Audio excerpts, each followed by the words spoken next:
Beginning the list at number 10 is she was a member of the Bloods gang. Rumors started after Cardi dropped her single called Bodak Yellow, where she rapped the phrase, "These is bloody shoes." People started to claim that she had connections with the gang, or she did in the past. But the rapper herself later confirmed it during an interview with GQ. She was part of the gang, in some ways still is, and yes, she regrets ever getting involved. She told her story saying, I quote, "When I was 16 years old, I used to hang out with a lot of agonizing cliff diver bloods. I used to pop off with my homies and they'd say, yo, you really get it poppin', you should come home, you should turn blood. And I did. Yes, I did." She describes it and says it is similar to a fraternity or a sorority. It wasn't about the violence or money for her, but she wants young girls to know that they should not join one. Cardi remained silent about it for so long because she didn't want to lose endorsement deals or have it affect the chances at her getting a big signed contract deal. Now that she has that, she said, "I wouldn't want a young person, a young girl, to think it is okay to join it." Despite it not rooting Cardi's career, once you have that connection to a gang, it never goes away and it can be incredibly dangerous. Up next, number 9 is she doesn't have a driver's license. She has no problem rapping about expensive cars, and she even owns Lamborghinis and Bentleys of her own, but usually people who drive these sorts of cars have their driver's license because they want to drive them. She is not one of these people. She's openly talked about the fact that she owns 5 wildly expensive cars that she can't even drive. And she proved it to the world during an episode of Carpool Karaoke where she got behind the wheel of James Corden's Range Rover in a parking lot, of course. They had set up cones and flags to try and teach her how to drive through a mini driving course, but she failed miserably. They even had her try to parallel park for the first time, and she ended up backing up over a camera. But James asked her what we are all wondering: why own so many cars if you can't even drive them? She responded by saying, "To take pictures with." Apparently, she couldn't rap about having expensive cars before owning them. She said that she was being an imposter. The reason for not getting her license is also very simple. She said that she's scared. Driving makes her scared. Sliding into number 8 is her body swells when she goes on a plane. Now, it's a pretty common thing for people's feet to swell on airplanes. Basically, all the liquids in your body sink to your feet during the altitude change. But the reason for Cardi's swelling is a bit more serious because it comes to her plastic surgery. In May of this year, Cardi had to cancel some of her shows to properly recover from her plastic surgery. She had some post-pregnancy work done on her breasts and her stomach. But after flying one day, she posted a close-up video that showed her ankles and feet severely swollen. In the video, she said that it was a scary side effect from her recent liposuction and breast augmentation. In the video, she said, "My doctor was like, yo, you cannot be doing all these shows because you're not fully healed. I gotta get better. The way that my body be swelling up when I catch planes and it's scary that I'd be freaking out." Dr. Shermack explained that even though the surgery was done to her stomach and her breasts, the swelling is all gravitational and it is very common, so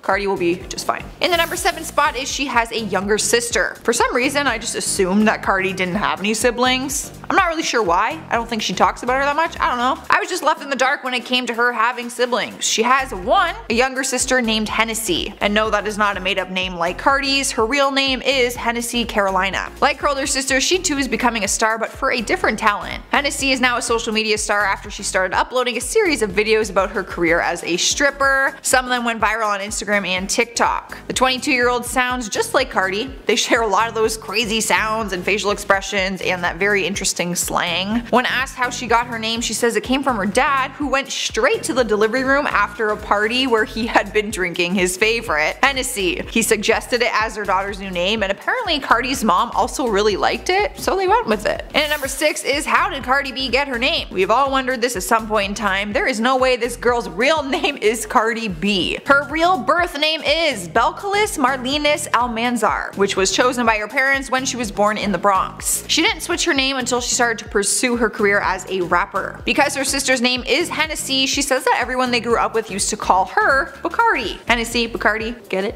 So when she was growing up in New York, she was known as Bacardi, which she actually liked. That's why she had no hesitation when it came to picking a rapper name. She told Wendy Williams, "Then I shortened it to Cardi B. The B stands for whatever, depending on the day." I personally thought the B stood for Bacardi, but apparently it has meant a number of different things. One of them I won't say because it will just get bleeped out, but I'm sure you can figure it out.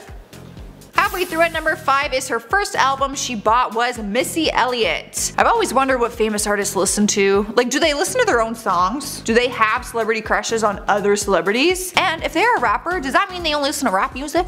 Or do they country, pop? Like, these are actual valid questions that I have. But Cardi was once a regular girl like all of us, and we all have our own taste in music. Growing up, we would buy our favorite CDs, or we would download songs onto an MP3 player. Well, in my generation, anyways. Turns out Cardi's first album was Missy Elliott, and she has been fangirling over her ever since. She has no problem admitting that she looked up to her, and she is what inspired her own music career, which is why she freaked the F out when she finally got to meet her. She met her at the Warner Music Group pre-Grammy party and snapped a picture with her. After posing for the picture, Cardi filmed a video of her screaming, "I met Missy Elliott, I'm a hype." Missy just smiles in the video, and Cardi looks like the happiest person on earth. Like a kid seeing Disneyland for the first time. Moving on to number 4 with she went to college but dropped out. People often make comments to the rapper saying that she isn't educated, but she did actually attend school for some time. She attended Renaissance High School for Musical Theater and Technology, which was a small specialty school on the Herbert H. Lehman campus. Cardi actually loved going to school, and she was bummed when she had to drop out. She has opened up about her past and explained that she once had a dream of being a history teacher, but had to leave school because she couldn't afford it any longer. She just couldn't support herself. But she hasn't given up on getting an education. She recently revealed that she still aims on going back to school. She said,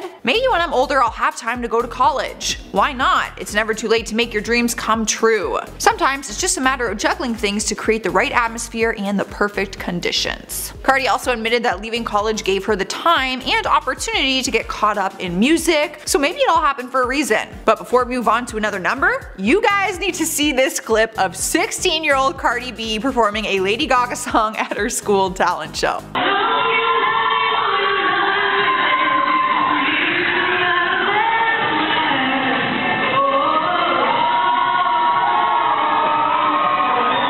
Okay, you guys, the third spot is she got plastic surgery at 19 years old. If there's one thing Cardi doesn't hide, it's all the plastic surgery that she has gotten. She flaunts it, she talks about it, she fully admits it to her fans. She even shared that the first time she ever went under the knife was at 19 years old. During that time of her life, she was working as a stripper, so she felt that it would enhance her career. She got breast implants done and butt injections. She was making enough money from the strip club so that she could fund the surgeries on her own. She actually got illegal injections that were not FDA approved and not administered by a doctor. But she says she was just so desperate for a bigger booty from the pressures of being a stripper. So needless to say, her life at 19 years old was a lot different than the majority of ours. I was working at Tim Hortons trying to pay for my cell phone bill, and she's out here stripping for a boob job. What a world. Here at number 2 we have the fact that she used to work at a grocery store. Cardi wasn't always a rapper, and she wasn't always a stripper. Surely she had a first job like the rest of us, right? She did. She was a cashier at the grocery supermarket, which basically sold all organic stuff. That was her description of it. But she ended up getting fired from her job because she was showing up late too often and was giving her coworkers way too many discounts. It was actually the manager from the supermarket that suggested she become a stripper. Cardi spoke on it and said, "The manager from the Amish marketplace said, 'You're so pretty and you have such a nice body. Why don't you go across the street and work at Private Eyes?'" She explained that she was hesitant at first because she thought strip clubs meant that you had to have sex with people, but when she found out what it was, she decided to go for it. And to her it paid off because in just one day at the strip club she made more than a week's pay at the market. Speaking of stripping,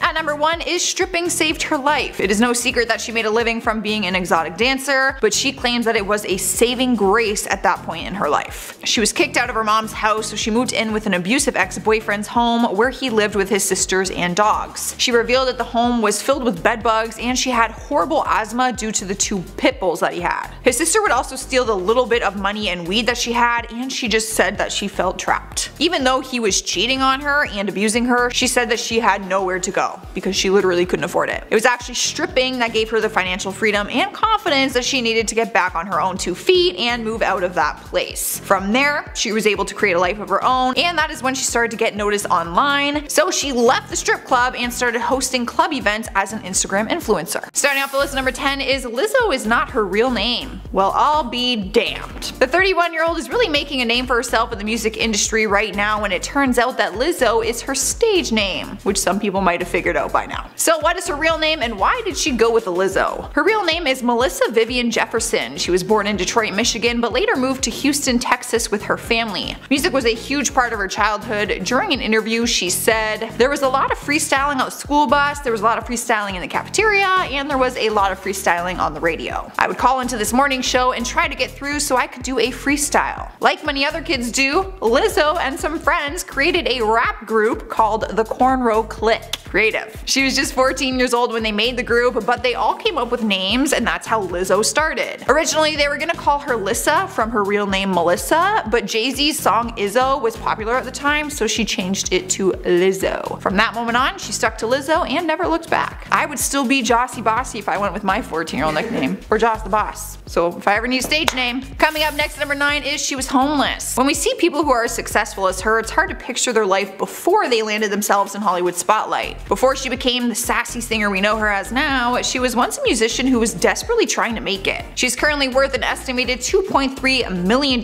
and is taking the music charts by storm. But before any of her success, there was a time in her 20s when she was homeless for 2 years. She spoke with The Sun about it and said, "It sucked. It was very lonely, it was very hard, and I think that I had risked it all for music." But somehow she still went on to call herself privileged through all of it. She explained and said that she felt privileged at the time for being able to sleep on the floor of her drummer's house, sleep in her sister's car, and being able to sneak into the 24-hour fitness gym to use the showers. Bless her soul. What a saint. Sliding to the number 8 spot is she was trained in classical music. The hip-hop artist took the world by storm when she whipped out a flute on stage and played it. And not in like some sort of fun comedy sketch way, she actually played the flute, and she's incredibly skilled with it. Turns out the artist is trying to bring the flute along with classical music into the current hip-hop generation. She started learning how to play the flute at a very young age and joined the marching band at school. She later went on to Houston University where she majored with a music scholarship to train in classical flute performance. I didn't even know that they offered programs for flute. When she first showed off her flute skills, people were quick to call it fake, saying that she was just pretending to play. And like anyone else would be, she was frustrated. She trained in classical music and has played the flute for 20 years. Imagine someone trying to take that from you and saying you're faking it. Lizzo clapped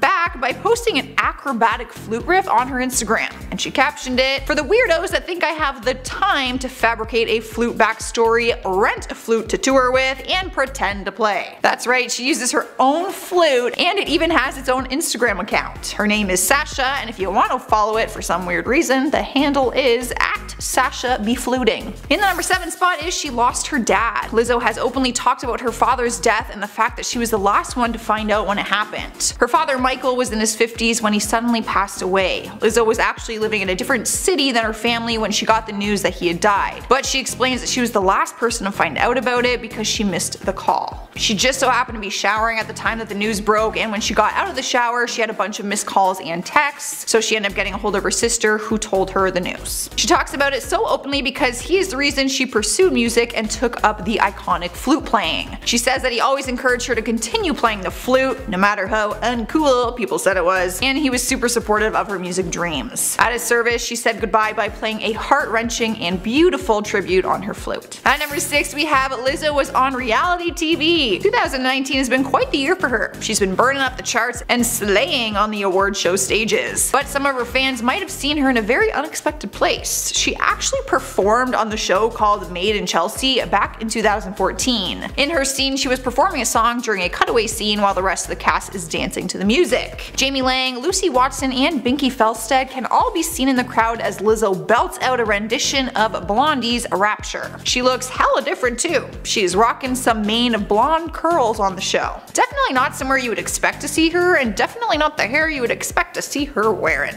But I guess we all start somewhere. Halfway through the list, number 5 is the big girls. Now, one thing we all know by now is that Lizzo is a huge advocate when it comes to body acceptance, love, and positivity. She flaunts her size and encourages others to do the same, to love yourself no matter what the world defines as beautiful. She even wrote a song about it called My Skin, which she says is the thesis statement to her second album. Back in March 2015, Lizzo posted a casting looking for backup dancers dancers, but she wasn't just looking for anyone, she wanted some big girls. But don't worry, she didn't only want big girls, she just encouraged it. She posted the casting on Facebook and it said, "Attention big girls, Lizzo is looking for backup dancers, looking for girls of all shapes and sizes, curvy girls a plus." Lizzo has since talked about it and admits that she wanted curvy girls to feel encouraged and comfortable with the auditions, and that is how her backup dancers got the name The Big Girls, spelt with 3 R's. What can she say? She likes her dancers to have curves. All her backup dancers right now are made up of plus size dance artists, but let's be clear, it is probably Hollywood's definition of plus size and not mine. You may not have realized that this was all done on purpose and was supposed to go hand in hand about what Lizzo promotes about body image. Here we are number 4 with she hosted a show. Look at her go, trying on different hats in the industry. Back in 2016 it was announced that she was casted to host the MTV series called Wonderland. It was a weekly music-based show that also included some stand-up comedy. She posted a self-drawn portrait of her and her co-hosts and told her followers about the new gig. The show was created to provide a platform for artists to express and reveal who they are in whatever kind of performance they wanted. Lizzo was the host of the show and was perfect for the part, which is why it was such a shame that the show was later cancelled and we didn't see her come back in a later season, because there wasn't one. Alright, we are number 3 with the fact that she didn't write Truth Hurts. This song has actually been out for more than 2 years, but it wasn't until this year did it make its way onto the Billboard Hot 100 list. After the song blew up and Lizzo shared the achievement on Instagram, a music producer named Justin Raisin came forward claiming that it was actually his. He posted a video to his Instagram saying that she plagiarized a song he wrote during a writing session back in 2017 called Healthy. He compared the songs and showed that they have similar riffs and both start with the legendary line, "I just took a DNA test, turns out I'm 100% that."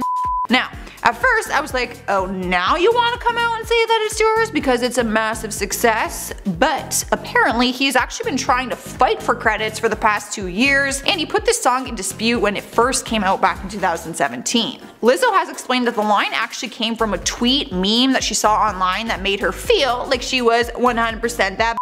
So she sang the line during the demo and then later used it for her song. So she's giving a songwriting credit to the person who created the initial tweet. And that's it. And spot number 2 is she doesn't identify with gender or sexuality. Just another reason why a lot of people adore her. She promotes body positivity, but she's also a huge advocate for the LGBTQ community. She often encourages people to be whoever they want and to own it. During an interview with Teen Vogue, she explained that she herself does not conform to a certain gender or sexuality. She said, "When it comes to sexuality or gender, I personally don't ascribe to just one thing. I cannot sit here right now and tell you that I'm just one thing. That's why the colors for LGBTQ are a rainbow, because there's a spectrum, and right now we try to keep it black and white. That's just not working for me." She was named one of the top 50 people on the Pride 50 list, which is a list of people who actively ensure that society remains moving towards equality. And being the clever girl that she is, she even came up with a fun nickname for her fans. She calls them the Lesbians. Taking the number 1 spot on the list is she collabed with Prince. The rare occasion and honor happened for Lizzo back in 2014 when she was just a rising star. Somehow her dreams came true and she did a collaboration with the icon Prince on the song called Boy Trouble. It was written for his 2014 album that has a title that I cannot really say, but I will try anyways. Plectrum Electrum. I think that's right. The song also featured Lizzo's former bandmates Sophia Iris and Claire de Lune. When talking about the experience, she said it was like a fairy tale to her, as it probably would be for most of us. She also said that it was the moment that she felt some kind of validation as an artist, and that was when she was just getting started. So that's pretty impressive. Starting off the list, number 10 is her real name, the reason she changed it, and why she hates it. It's common for artists to change the real name to something that works better as a stage name, but normally it's by choice and they pick one that they really like. Nicki's real name is Onika Tanya Mirage. Not exactly a boring name. I actually really like it. She claims that she didn't want to change her name, but said that her record label forced her to. They chose Minaj because it was close to Mirage and it would feel like she's keeping part of her surname. But she doesn't feel that way at all. She actually hates the name change. During an interview with Vogue, she said, "Somebody changed my name. One of the first production deals I signed, the guy wanted my name to be Minaj and I fought him tooth and nail,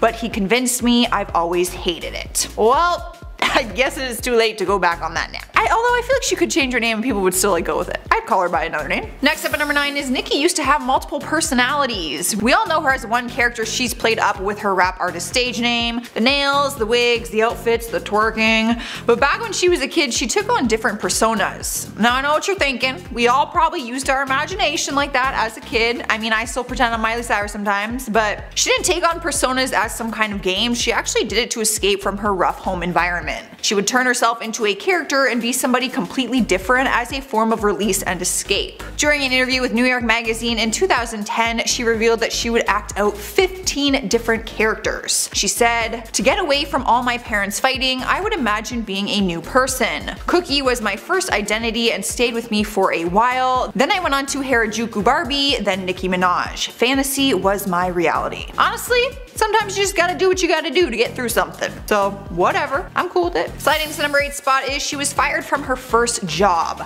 Something that seems so simple, yet we always forget that celebrities all started as regular people at one point in her life. We all have to start somewhere. I mean, my first job was at Tim Hortons when I was 15 years old. Tell me in the comments what your first job was. I actually really want to know. Nicki's first job was working as a waitress at the Red Lobster in the Bronx, New York. She said she applied there as a teenager so she could earn some extra cash on the weekends. As teenagers, we all want that extra spending money, but the restaurant ended up giving her the boot because she didn't have a good reputation with the customers. Apparently her customer service was often poor and her attitude got her in trouble. I bet they didn't realize who that teenager was gonna be one day. I wonder if she went back if they would give her free food and stuff now that she's like a big shot, although she was fired. So I'm not really sure. Cruising into the number 7 spot is she was discovered through MySpace. Everyone has a success story and I personally had no idea how Nicki ever got noticed. She just kind of showed up. She was once an artist who was determined to make it, so she started by doing backup singing roles for local New York City rappers. From her experience doing that, she started to write her own material, and like most of us during that time, she was sharing her life and her music on her MySpace page, which was eventually discovered by Dirty Money CEO Fendi. He loved what he heard and signed her to his label. That connection led Nicki to Lil Wayne, who collaborated with her on a series of mixtapes. First one was Playtime Is Over, which came out in April 2007. They released a few mixtapes over the next couple of years before she signed to Lil Wayne's Young Money label in August 2009. She was actually the first ever female artist on his label, and basically the rest is history. Long story short, she became a big star after that. So never underestimate the power of sharing your talents on social media. You never know who's watching. I'm gonna start putting my bird calls on there.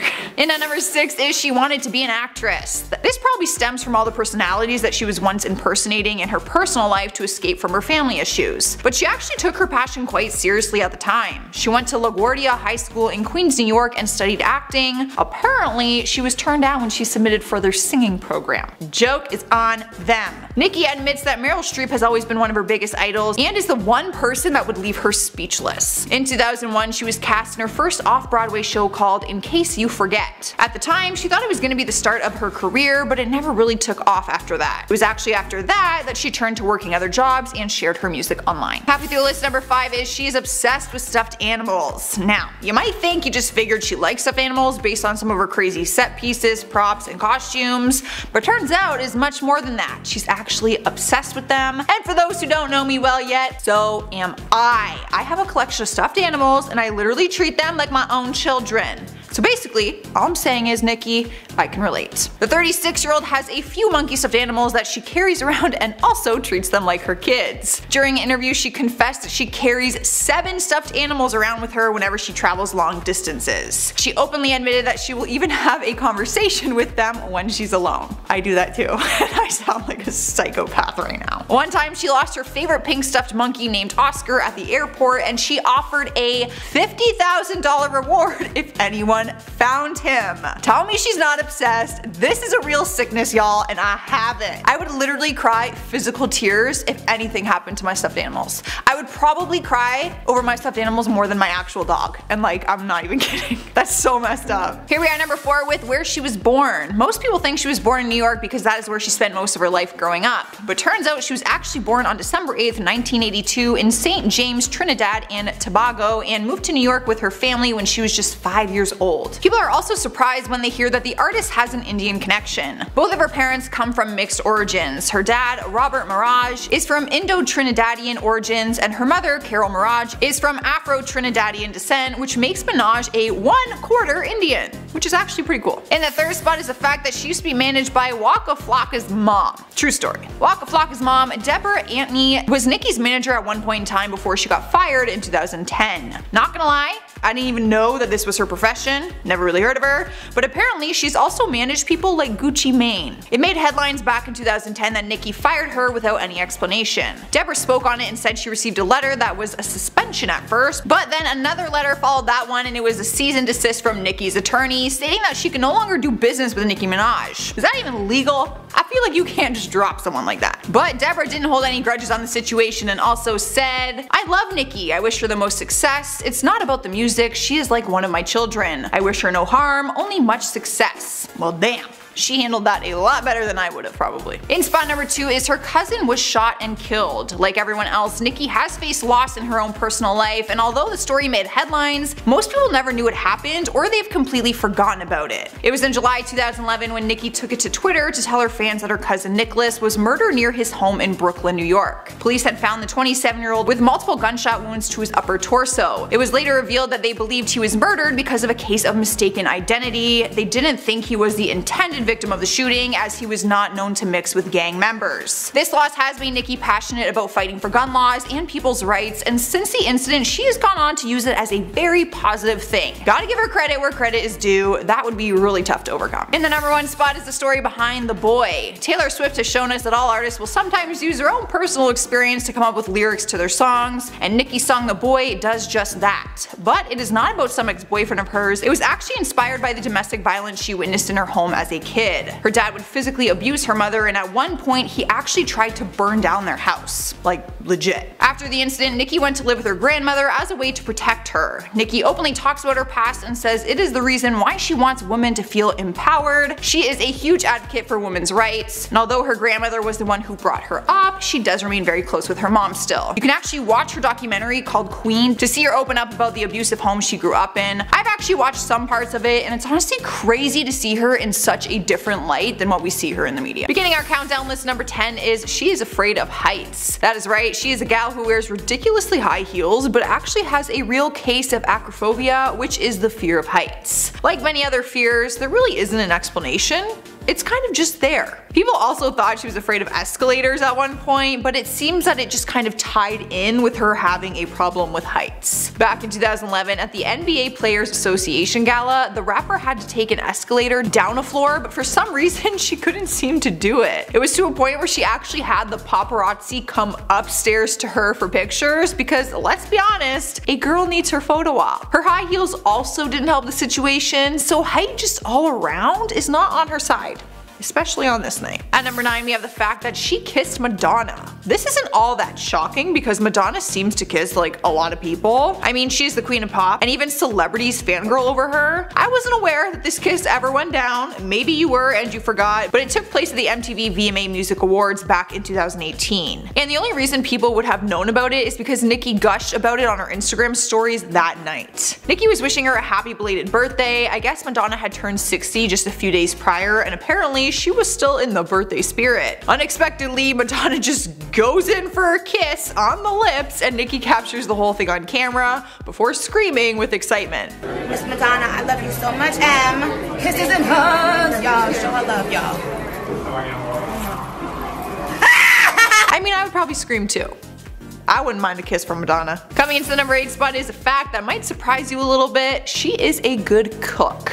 I don't know why this one shocked me so much. I guess I just didn't think she spent her free time in the kitchen. No disrespect, I just didn't realize how seriously she took her cooking game. On Thanksgiving back in 2016, the rapper posted a picture to her Instagram of a meal that she had prepared, which included some island staples like kingfish and plantains. It actually looks really good. She also made some other dishes that evening, which included oxtail, fried chicken, mac and cheese, yum, and curry chicken.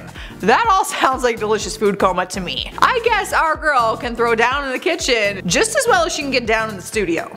and I'm kind of impressed. Sliding to the number 7 spot, we have Nicki is obsessed with Judge Judy. We all have a celebrity crush or a guilty pleasure like a TV show that we just cannot stop watching. Well, for the rapper, it is Judge Judy in both cases. She expressed her love for the judge on Twitter and tweeted out, "Hands down the baddest bitch on this planet is none other than Judge Judy. I wish she could be my BFF. Think maybe I'll ever meet her one day." She also confessed to her obsession during an interview with Billboard magazine, saying that she is addicted to the Courtroom series. She spoke about it and said, "Judge Judy is just straightforward, but she doesn't realize that she's really, in her next life, a comedian."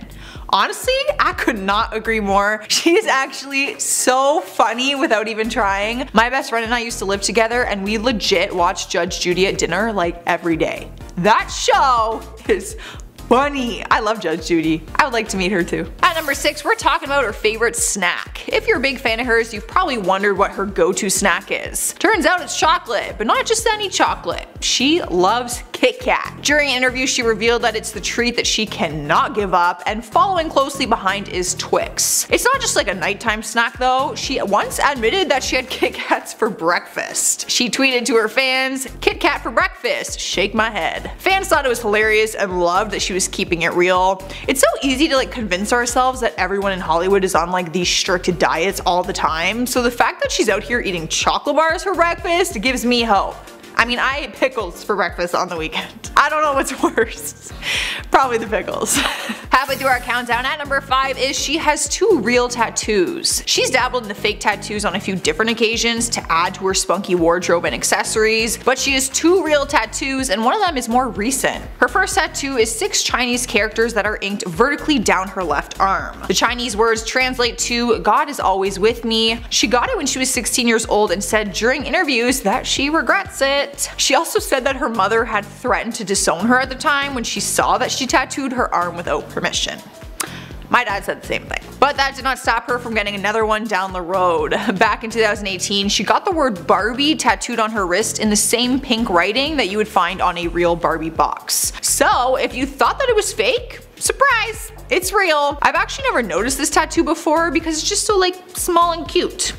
I like it though. Going hand in hand with our last point, number 4 is she is a Christian. Now I know that tattoos don't necessarily go hand in hand with religion or the Christian church, but the meaning behind her tattoo does. Like I mentioned, her first tattoo translates to "God is always with me." During interviews, she revealed that being a Christian was always a big part of her family. She was born in Trinidad in 1982 and both of her parents at the time were gospel singers. She also admits that she actually listens to gospel music more than any other music genre, which probably isn't expected coming from a rapper. Nicki has never been pushy about her religious beliefs, but she's always been really open about them with her fans, which I think we can respect. In the 3rd spot is the fun fact that she has her own Barbie doll. I always knew that the rapper calls herself Barbie and often dresses up to look like one, but I had no idea that she actually had a Barbie that was designed after her. The toy company Mattel crafted a Nicki Minaj Barbie doll for charity back in 2011. It was a one-of-a-kind limited edition only meant for charity during that time. Nicki spoke about it at the Billboard's Women in Music event and said that it is a complete dream come true for her, as it would be for anyone else. I mean, I would love a Barbie. She said, "For me this is a very major moment because it shows you can come from nothing and still be a force in the main world, a businesswoman, and hopefully a mogul one day." The doll was available for auction and all proceeds were donated to the Project Angel Food, an organization that provides food for men, women, and children affected by HIV and AIDS. Taking over our number 2 spot is she got involved with WWE. Well, let me start off by saying no, she was not fighting. It was actually her music that made it into the franchise. Nicki is badass, but can you imagine her trying to wrestle in a WWE SmackDown with her pink wigs and extremely long nails? I just can't see it happening. It was back in 2004 that one of her verses in Don't Mess With was included as the entrance vocals for Victoria's big WWE entrance. The song had verses from Nicki, Lou Star, and Scaff B. It was also included in their Theme Addict WWE The Music Volume 6. You won't find it under her name though. She was actually credited for it as Nicki Mirage, which was her stage name at that time. Finally, Finally at number 1, she has been fired from 15 jobs. There are tons of stories about famous people struggling between jobs before getting their big breaks. And even though we know her as one of the world's most successful female rap artists, she was once working regular part-time jobs that she could not seem to keep. In my part 1 video, I shared that she once worked at Red Lobster but was fired for hooking her friends up with too much free stuff. But that was not the only job that she was fired from. Nicki opened up during an interview and said that she was fired from at least 15 jobs for similar reasons. Her words were, "I had a bad attitude." Story of my life. Some of the jobs she was fired from were administrative assistant in customer service and an office manager for a Wall Street business. Well, at least music worked out for her. Kicking off our countdown at number 10 is Nicki is transgender. If you follow her YouTube channel, then you would have seen her recent video where she decided to come out and tell the world that she is transgender. In her emotional 17-minute video, she revealed that she started her transition when she was very young. She explained that she started wearing women's clothing and growing her hair out when she was just around 7 or 8 years old. And then when she turned 14, she started taking hormones and then fully transitioned by the age of 19. Now, you're probably wondering how a 14-year-old possibly got their hands on hormones. And I'm going to explain that in the next number. Once she came out to her YouTube following and the rest of the world, she's been able to inspire and be a leading lady in the LGBTQ community. Moving on to number 9 is she used to take growth stoppers. No one really knew just how tall she was because in her YouTube video, she's always sitting down doing her makeup. But when she recently went on the Ellen Show, people were shocked to see how tall she was. She is 6'2", and in her coming out video, she said she was actually meant to be taller, but was given growth stoppers when she was younger. This is how she was able to get put on hormones to help her transition, which I mentioned in number 10, and I said I would explain it. This is me explaining it. She explained and said, "I got my hormones because I'm a tall bitch. I kept on growing and they were like, let's tone that down. I got growth stoppers because I was supposed to be a lot taller than I am today." Honestly, I'm not gonna lie, I didn't even know that growth stoppers was like a real thing that people actually used, but she is very tall.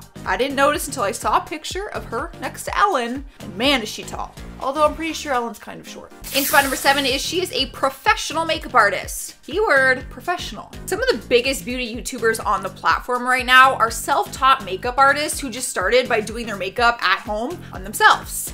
But for Nicki, she started her YouTube channel because she knew that she had a talent and skill, which was a result of years of hard work as a professional makeup artist. She enrolled in a professional makeup course after 2 years of making beauty videos for YouTube, which led her to join Pascal Tesser's Colorful agency back in 2011. The agency actually helped her secure jobs for big magazines like Marie Claire. And then in 2013, she became the head makeup artist for the RTL5 show I Can Make You a Supermodel. After realizing that makeup could be her full-time career, she became a freelance artist in 2014, and that is when she started to dedicate more time to her YouTube videos. And here we are. Rolling into number 6 is what inspired her to start her YouTube channel in the first place. Everyone experiences different moments in their lives that strike them as something inspirational. For Nicki, that moment came when she was sick at home back in 2008 and spent one weekend binge watching The Hills in bed. It was the first time that she was seeing the show, and she says it inspired her to get involved in the beauty community. She explained and said, "It was the first time I ever saw the show, and I immediately fell in love with the girl's style. For 2 days, I drooled over Lauren's beautiful eyeliner and Heidi's gorgeous hair. From that moment on," she said, "a seed was planted, and when she started feeling better, she decided to look on YouTube on how to recreate the makeup looks from the show. That's when she saw a video from Sandy Gold, who recreated Lauren's look with drugstore makeup, and from there, she was hooked." Nicki said that's when she knew she wanted to do this, and that is how Nicki Tutorials was born. We're at the halfway mark with the fact that she was bullied. One of the reasons why her fans love her so much is because she's always been very open and relatable from the very start of her channel. She's been open about the fact that she was bullied growing up and still feels some insecurity about her weight. But one thing she revealed is that some of her former bullies regret their past actions now that she has become incredibly successful. That's usually how it goes. During an interview with Glamour, she said that her classmates started behaving differently towards her when she started getting recognition online. She said, "After years of belittling, I suddenly got respect, which of course I liked." Girl, I don't blame ya. That is probably the best feeling. trying to be your friend now that you all out there and famous and stuff. Cruising into the number 4 spot is her real name and her original YouTube name. I don't think it's shocking for people to hear that on her birth certificate it does not read Nikki Tutorials as her birth name. Her real name is Nikki DeJagger, but came up with Nikki Tutorials when she wanted to start her YouTube channel. But that was also not the first name that she used on her channel. Her original YouTube name wasn't all that professional. Let's just say that. If we're being honest though, we all have a username or like an old email from our past that we'd probably like to forget. I know I do. She opened up to Teen Vogue about her first YouTube channel name and said it was something like Glamour Girl X3. She did admit that there was a point she realized if she wanted to be taken seriously, then she would have to change the YouTube name. She said, since I knew beauty videos were called tutorials, I thought, why not just take my name and put tutorials after it? Easy enough. Who would have thought? Alright guys, at number 3 we have She Exposed Ellen DeGeneres. A lot of celebrities have been throwing shade at Ellen with different allegations of her not being as nice as she appears to be on TV. But all of this started after Nikki went on her show and revealed that the experience was cold and distant compared to what she thought that it would be. She revealed that Ellen didn't even say hi to her before the interview and claimed that she didn't even have a bathroom to use while she was there. Nikki said that where her dressing room was, she was told that she was not allowed to use the bathroom closest to her because it was reserved for the Jonas Brothers. I would probably sneak in there if I knew their bathroom was right there. She went online and said she thought it was funny afterwards because she checked YouTube to check out like the views, and the Jonas Brothers only got 2 million views on their interview, where she got 8 million views. So to her, it was like a, take that, you reserved a bathroom for them and not me?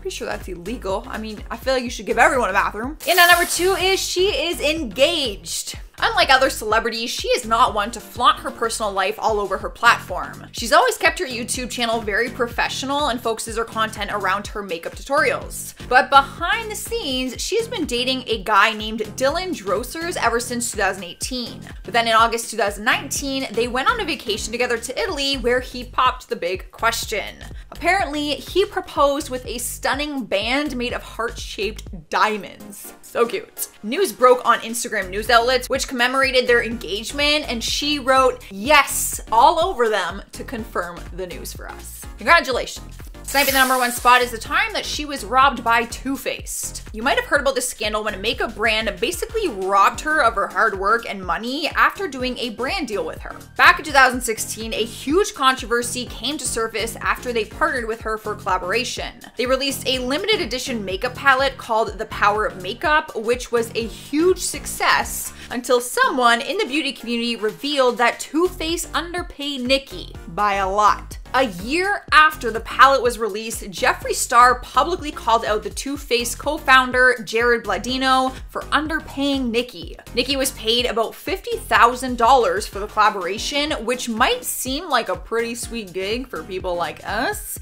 but Too Faced made an estimated $84 million from it. Unfortunately for her, she did sign a contract, so nothing could be done about it, and she wasn't even able to discuss it because the contract was in place. So she basically just had to shut her mouth and take the 50 grand, which is a lot to me, but out of 84 million. Kicking off our countdown at number 10 is the fun fact that he was once sued by Evel Knievel. The American stunt performer was not thrilled about Kanye's 2006 music video for Touch the Sky and ended up filing a lawsuit against him. If you haven't seen the music video, Kanye dressed up as him and dubbed himself as Evil Kanye Evil. Kanye Evil in the video, and did a parody on one of his most famous stunts. But Kanye put a little spin on the whole video and added a bit of sexual nature to it, which Evil criticized as vulgar. His actual thoughts on the video were, I don't want him using my image to promote filth to the world. But in the end of the lawsuit, they ended up settling it, and after working together in a legal meeting, Evil actually said that Kanye was a really nice guy and quite the gentleman. So kind of a turn of events. They reached a settlement, All good. Up next, number 9 is he lived in China. He often talks about Chicago being his home no matter where he is in the world. I mean, he even named one of his children Chicago, so that is how much that it means to him. But when he was 10 years old, he left Chicago for a year and lived with his mom in China. He lived in Nanjing because his mom became a lecturer at a university there back in 1987 as part of her Fulbright scholarship. Kanye was young but still remembers the culture and experiences. There's actually pictures online of his time in China, and one of them shows him using chopsticks to eat his food. I don't know why, I thought it was really cool. He's talked about this experience and said, "China was a time where me and my mom spent the most time together. We spent a year together and she used to homeschool me. We really connected there." He also admitted that he still gets really emotional whenever he goes there now, whether it's performing or travel. He just gets really emotional. Moving on to number 7, he's been engaged before. I bet you didn't know that he actually had been engaged before his marriage with Kim Kardashian. He actually had a longtime girlfriend named Alexis Pfeiffer, who was a fashion designer during the time that they were together. They started dating in 2002, and it was in 2006 that they got engaged, and they were engaged for 18 months before they split. People didn't know about their breakup at first until Alexis was spotted on the red carpet without her engagement ring, and that is when the rumors started. Sources close to them said that they were having problems for a while and decided to split after going through a rough patch. But Alexis later spoke about the breakup and said that they still remain as friends and that he is the most talented person she has ever met. So there is no bad blood between them. Rolling into number 6 is the meaning behind his name. We all know him as Kanye West, but throughout the years he has had some really random name changes. In the past, we have been told to call him Yeezy, Conman, and even the Louis Vuitton Don.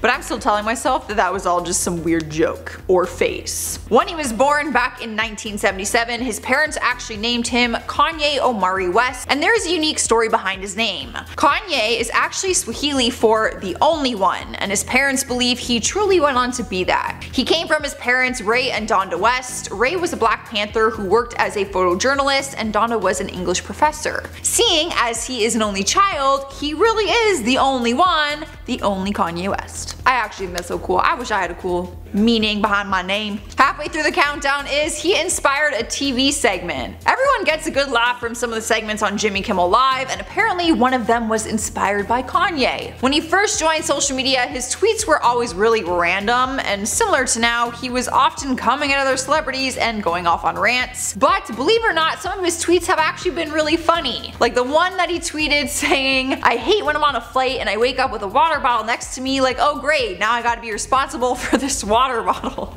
That's actually funny. I wish he tweeted like that more.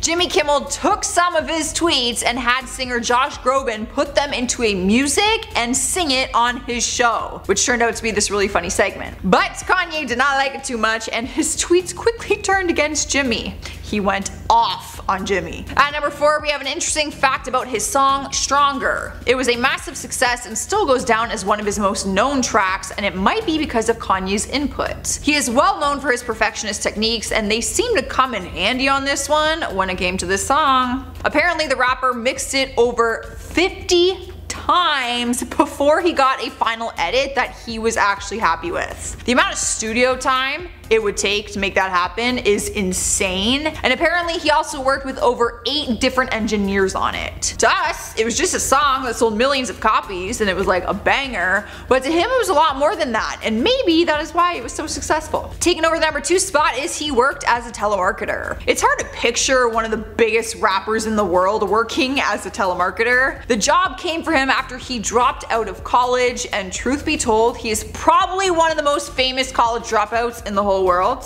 But don't get any ideas, guys, like I should encourage you to stay in school, but I'm just saying. He had dreams of becoming a rapper, so he dropped out of school. But mama raised him right and eventually asked him for $200 in rent, which meant that he needed to start making some money. So he got a job as a telemarketer. He talked about the job during an interview and said, "I was way better than most of the people there. I could sit around and draw pictures, basically do other things while I was reading the teleprompter."